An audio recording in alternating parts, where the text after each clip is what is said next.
বিভূতিভূষণ বন্দ্যোপাধ্যায়ের লেখা ছোট গল্প নুটি মন্তর। হাবু নাপিতের ছেলে, সুতরাং রীতিমতো তার বুদ্ধি। পায়রাগাছির গুণিন রোজা এ অঞ্চলে প্রসিদ্ধ। সে নাকি মন্ত্র বলে সাপ হতে পারে, বাঘ হতে পারে, কি না হতে পারে। লোহার সিন্দুকে কিংবা বাড়িতে বড় বড় হপসের চপসের কুলুপ লাগানো আছে। পায়রাগাছির রোজা এসে কি মন্তর বিড়বিড় করে বলে দুবার তালা ঝমঝম করে নাড়লে, আর তালা সব গেল বেমালুম খুলে। এ কত লোকের স্বচক্ষে দেখা। রায়েদের কলম আমবাগানে বিকেলবেলা কেউ কেউ নাকি দেখেছে রোজা কলমের আম পাড়ছে। হয়তো লোকে ধরতে গিয়ে দেখলে খরগোশ লাফাতে লাফাতে বাগানের উত্তর দিকের বেড়া ডিঙিয়ে পালিয়ে গেল। পায়রাগাছির রোজা মস্ত বড় নাম, কিন্তু আশ্চর্যের বিষয়, এত বড় নাম করার রোজা যে তাকে কেউ কখনো দেখেইনি। কোথায় যে কখন কিভাবে থাকে তা কেউ বলতে পারে না। হাবুর বড্ড ইচ্ছে সে কিছু মন্তর টন্তর শেখে। এ তার অনেক দিনের ইচ্ছে। এখন তার বয়স 18-19। যখন তার বয়স 14-15, তখন থেকে সে যেখানেই শুনেছে রোজাগুনিন এসেছে অমনি তার পিছু পিছু গিয়েছে। একবার তাদের পাশের গ্রামের হাই স্কুলে একজন বড় জাদুকর এসে নানান রকম তাসের খেলা, টাকার খেলা দেখালে। একটা তাস বেমালুম গোলাপ ফুল হয়ে গেল। এর মুঠো বাঁধা হাতের টাকা ওর হাতে গেল। এক গ্লাস জল হয়ে গেল মিষ্টি শরবত। তাদের গায়ের 2-4 লোকের সঙ্গে হাবুও গিয়েছিল খেলা দেখতে। একখানা তাসকে তার চোখের সামনে গোলাপ ফুল হতে দেখে সত্যি সে কি আশ্চর্যই না হয়ে গিয়েছিল। ফেরবার পথে সন্ধেও এসেছে। ওর কীরকম যেন গা ছমছম করতে লাগলো। কালী শ্যাকরা দলের মধ্যে প্রবীণ। হাবু বললে, আচ্ছা কালী জ্যাঠা, ওসব কি করে করলে? কালী শ্যাকরা একটা তাচ্ছিল্য সূচক ভঙ্গি করে বললে, আহা, ওসব তো সোজা। সোজা কালী জ্যাঠা? খুব সোজা। কীরকম সোজা? ওসব মন্তরটন্তরের কাণ্ড। আমিও ইচ্ছে করলে পারি। তুমিও পারবে? কেন পারবো না? একদিন করে দেখাবে জ্যাঠা? যা, সময় হলে দেখাবো। ও কিছু নয়। কালী শ্যাকরার কথায় কিন্তু হাবুর বিস্ময়বোধ দূর হলো না। সে গিয়ে জাদুকরকে পরদিন সকালে পাকড়ালে, সোজাসুজি তাকে জানালে যে সে ওইসব খেলা শিখতে চায়। সাগরেদ হতে সে রাজি আছে। জাদুকর কলকাতার লোক। মাথায় নরম বুরুশ দিয়ে চুল আঁচড়ে থাকেন, হাতে ঘড়ি পরেন, চোখে থাকে চশমা। তিনি না কুচু করে বললেন, ওসব হয় না হে ছোকরা, হয় না। অনেক টাকার খেলা, অনেক টাকা প্রিমিয়াম দিলে তবে আমি সাগরেদ করি। হাবু বললে, প্রিমিয়াম কি? প্রিমিয়াম টাকা হে, টাকা। পারবে আমায় দিতে? মরিয়া হয়ে হাবু বললে, আগে কত টাকা? 100। পারবে দিতে? আগে না, অত টাকা কখনো একসঙ্গে দেখিনি। তবে ফিরে যাও, এসব অমনি হয় না। কিছু কম করে নিন। 200 করে প্রিমিয়াম নি। তোমায় 100 বলেছি। হাবু সেখান থেকে সরে পড়ল। অত টাকার সিকিও দেবার ক্ষমতা নেই তার। জাদুবিদ্যা শেখবার সৌভাগ্য কি সকলের ঘটে? কেটে গেল বছর 3। এই 3 বছরে তার জীবনে নতুন কিছু ঘটল না। এ অজপাড়াগায় জীবন একরঙা ছবির মতো একঘেয়ে। ঠিক এই সময় একদিন হাবু দুপুরে মাছ ধরতে গেছে নদীতে।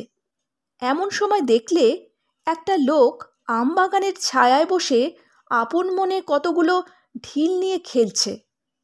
হাবু একটু এগিয়ে গিয়ে দেখলে লোকটা একটা ঢিল হাতে নিয়ে ছুঁড়ে দিতেই সেটা মস্ত বড় একটা কালো ব্যাঙ হয়ে গেল। লাফিয়ে লাফিয়ে পালালো। আর একটা ঢিল ছুঁড়তেই সেটা হয়ে গেল একটা ছেলেদের 2 চাকার খেলনা গাড়ি।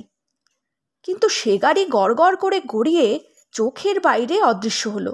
আর একটা ঢিল হিল হিল করতে করতে একটা সাপ হয়ে চলে গেল। একটা ঢিল এক মুঠো আবির হয়ে ছত্রাকারে ছড়িয়ে মাটি রাঙিয়ে দিলে। হাবু সেখানে গিয়ে দাঁড়াতেই লোকটা ওর মুখের দিকে চেয়ে ফিক করে হেসে বললে, কি? স্তম্ভিত ও ভীত হাবু কোনো কথা না বলে একেবারে লোকটার পা জড়িয়ে ধরতে গিয়ে হোঁচট খেয়ে পড়ল। গাছতলায় লোকটা নেই, হাবু বিভ্রান্ত চোখে চারিদিকে চেয়ে দেখলে অত বড় আমবাগানের কোথাও সে নেই। 2 মিনিট হাবু দাঁড়িয়ে রইল আড়ষ্ট হয়ে। হঠাৎ সে দেখলে হাত 10 দূরে সেই ব্যক্তি দাঁড়িয়ে মৃদু মৃদু হাসছে। হাবু কাতর কণ্ঠে বললে, আমাকে দয়া করুন। কি দয়া? পায়ে ঠেলবেন না এমন করে। আমাকে আপনার চাকর করে রেখে দিন। আমি অনেক ভাগ্যে আপনার দেখা পেয়েছি। আমি গরিব লোক, চাকরে আমার কি দরকার? তাছাড়া আমার হাতে অনেক চাকর, এই দেখো। বলেই লোকটা একটা ঢিল গাছের ওপরের ডালের দিকে অবহেলার সঙ্গে ছুঁড়ে মারতেই ছড়ছড় করে একরাশ আম পড়ল। হাবু একেবারে স্তম্ভিত। আম আসে কোথা থেকে এই কার্তিক মাসে? পাড়া গায়ে কোনো গাছেই এ সময় আম তো দূরের কথা, আমের বোলও নেই। পাকা আম ছুরিখানেক তার সামনে। লোকটা বললে, খাবার জল? এই। যেমন একটা ঢিল ছোড়া অমনি গাছের গুড়ির এক জায়গা একেবারে ফুটো হয়ে কলের মুখে যেমন জল পড়ে তেমনই জল পড়তে লাগলো। লোকটা হাত নেড়ে ইঙ্গিত করে বললে, খাও খাও, ভালো জল। হাবু কাতর সুরে বললে, আমায় সাগরেদ করে রাখুন। কি সর্বনাশ! সাগরেদ? আমি ওস্তাদ নই, আমায় দয়া করুন। লোকটা হি হি করে হেসে উঠল। মুখের ফাঁক থেকে ঝাঁকে ঝাঁকে লাল, নীল, বেগুনি রঙের ডানাওয়ালা প্রজাপতি চারিদিকে ছড়িয়ে পড়তে লাগলো। লোকটা কে? এর উত্তর লোকটা দিলে, পায়রাগাছি জানো, উত্তর দিকে। আমার সঙ্গে সেখানে দেখা করো। হাবু হাঁ করে রইল। ইনি তবে পায়রাগাছির সেই গুণিন? সবাই বলে উনি নুটিমন্তর জানেন, অর্থাৎ মন্ত্র বলে অদৃশ্য হতে পারেন। আজ সে নিজেই তার প্রমাণ পেয়েছে। হাবু হাত জোর করে বললে, আমায় দয়া করুন। পায়রাগাছির রোজা এবার নরম সুরে বললে, শেখাতে পারি নুটিমন্তর, কিন্তু ছোকরা, তুমি এ পথে কেন? এ পথে কেবল তারাই আসতে পারে যাদের বাসনা কামনা ক্ষয় হয়ে গেছে। কত লোভের পথ খুলে যাবে দেখো। আচ্ছা রোসো, দিচ্ছি তোমায় মন্তরটা শিখিয়ে। কিছুদিন কেটে গেল। হাবু এখন নুটিমন্তর শিখে সম্পূর্ণ অদৃশ্য হতে শিখেছে। সঙ্গে সঙ্গে সে আবিষ্কার করলে সে একজন ভীষণ চোর। যে ঘরে যায় ভালো ভালো জিনিস সব চুরি করতে ইচ্ছে হয়। খাবারের দোকানে ইচ্ছে হয় খাবারের হাঁড়ি ভাগ করে। সে যে চোর তা সে কখনো জানত না। একদিন এক বন্ধুর বাড়ি গিয়ে দেখলে মস্ত বড় একটা ইলিশ মাছ এনেছে বন্ধুর বাবা। রোয়াকে সেটা পড়ে আছে। বন্ধুর মা ঘরে ঢুকেছেন বটি আনতে। ওর লোভ হলো, মাছটাকে নিয়ে দৌড় দেয়। হাবু ভয়ে তখনই দৃশ্যমান হয়ে গেল। বন্ধুর মা ওকে দেখে বললেন, ও মা, হাবু কোথা দিয়ে এলি? তোকে তো দেখলাম না দরজা দিয়ে আসতে। এই মাত্র তো ঘরে বটি আনতে গিয়েছি। হাবু হেসে চুপ করে রইল। একদিন আরও গুরুতর ব্যাপার ঘটল। পাড়ার গাঙ্গুলিরা বড় লোক। তাদের বাড়ির ওপরের তলার খাটে এক ছড়া দামি সোনার হার কে যেন ফেলে রেখেছে। হাবু কৌতূহলবশত গাঙ্গুলিদের তেতলায় অদৃশ্য অবস্থায় বেড়াতে গিয়ে লোভ সামলাতে না পেরে সেই হার হাতে নিয়ে নেমে এলো। সেও অদৃশ্য, তার কাছে যে জিনিস থাকবে তাও অদৃশ্য। কেউ কিছু টের পেলে না। তারপর যখন জানা গেল হার চুরি গিয়েছে, তখন গাঙ্গুলিদের বাড়িতে হইচই পড়ে গেল। গাঙ্গুলিদের বড় মেয়ের হার সেটা, তার সে কি কান্না!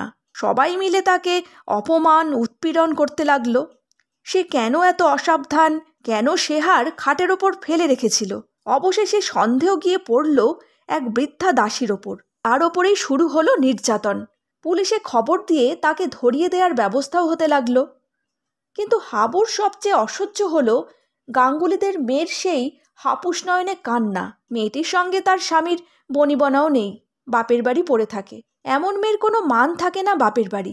বৌদিদিরা একেই তো তাকে দাঁতে পেশেন, তার ওপর সে বাপের দেয়া হাড়ছড়া খুইয়ে ঘোর অপরাধে অপরাধিনী।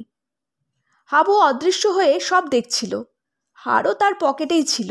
আর সহ্য করতে না পেরে হাড়ছড়াটা সে বালিশের তলায় রেখে দিলে। সেখান থেকে সেই মেয়েই প্রথম হার আবিষ্কার করলে। তখন কি হাসি তার মুখে! তা তো হলো, কিন্তু হাবু পড়ে গেল মহাবিপদে। সে চোর হয়ে গেল শেষ পর্যন্ত। এ কি ভয়ানক প্রলোভন এসে পড়েছে! পদে পদে প্রলোভন, পদে পদে সচ্চরিত্রতার পরীক্ষা দিতে হচ্ছে তাকে। মনের বল ক্ষয় হয়ে যাচ্ছে দিন দিন। লোভ সামলাতে সামলাতে গলদঘর্ম, অদৃশ্য না হয়েও থাকা যায় না। অদৃশ্য বিপদ, এ কি সর্বনাশা মন্ত্র! মাসের পর মাস কাটে এই ঘোর অগ্নিপরীক্ষার মধ্য দিয়ে। হাবু ইতিমধ্যে এক বিয়ে বাড়ির ভাড়ারে ঢুকে সেরখানেক সন্দেশ মেরে দিল। পরক্ষণেই জাগল অনুতাপ, তীব্র অনুতাপ। সে কোথায় নেমে চলেছে দিন দিন! পায়রাগাছির রোজা, এ কি সর্বনাশ তার করে গেল! কিছুতেই অদৃশ্য হবার প্রলোভন সামলানো যায় না, কিছুতেই ভোলা যায় না নুটিমন্তর। নুটিমন্তরই তার জীবনের অভিশাপ। বছরখানেক এভাবেই কেটে গেল। কত খুঁজলে পায়রাগাছির রোজাকে, কেউ সন্ধান দিতে পারলে না। একদিন হাবু সেই আমবাগান দিয়ে যেতে যেতে সেই একই গাছের তলায় দেখলে পায়রাগাছির রোজা সেই রকম ঢিল ছুঁড়ে খেলা করছে। ওর দেহে বিদ্যুতের স্রোত বয়ে গেল। সন্ধান মিলেছে এতদিন পরে। ও ছুটে গিয়েই কাছে গেল। ঢিল একটা ব্যাঙ হয়ে লাফাতে লাফাতে পালালো। একটা ঢিল সদ্য কাটা ধাড়ি ছাগলের মুন্ডু হয়ে গড়াগড়ি খেতে খেতে চলে গেল। এক ঝাঁক ছাতারে পাখি রোজার মুখের মধ্য থেকে বের হয়ে উড়ে গেল। হাবু ছুটতে ছুটতে গিয়ে ওর পায়ের ওপর পড়ল। রোজা প্রশান্ত হাসির সঙ্গে বললে, কি হয়েছে? আমায় বাঁচান। কি ব্যাপার? আপনি সব জানেন, আপনি অন্তর্যামী। ওস্তাদজি, নুটিমন্তরের কবল থেকে আমায় উদ্ধার করুন। আমার চরিত্র গেল, মনের শান্তি গেল, সব গেল। এ আপনি ফিরিয়ে নিন। রোজা মৃদু মৃদু হেসে বললে, একবার মন্তর দিলে আর ফেরত হয় না। হয় না? হাবু ভয়ে শিউরে উঠল। তবে কি জীবনভর এই সর্বনেশে মন্তরের ভার বইতে হবে তাকে? এই অশান্তি, পদে পদে এই পরীক্ষা সারা জীবন চলবে? হাবু পা আঁকড়ে ধরে বললে, বাঁচান আমায়, আমি মরে যাব। তবে চাও না নুটিমন্তর? আজ্ঞে না। রোজা হেসে বললে, তবে যাও, দিলাম না। মোটেই তোমাকে মন্তর আমি দিইনি, পরীক্ষা করছিলাম। হাবু অবাক। সে কি কথা! 1 বছর ধরে তবে সে কিসের ভার বোঝা বয়ে মরল? সে কি বলতে যাচ্ছিল? রোজা হেসে বললে, মোটে 7 মিনিট কেটেছে এই প্রথম দেখা তোমার সঙ্গে আমবাগানে। নুটিমন্তর তোমায় দেয়া যায় কি না পরীক্ষা করছিলাম।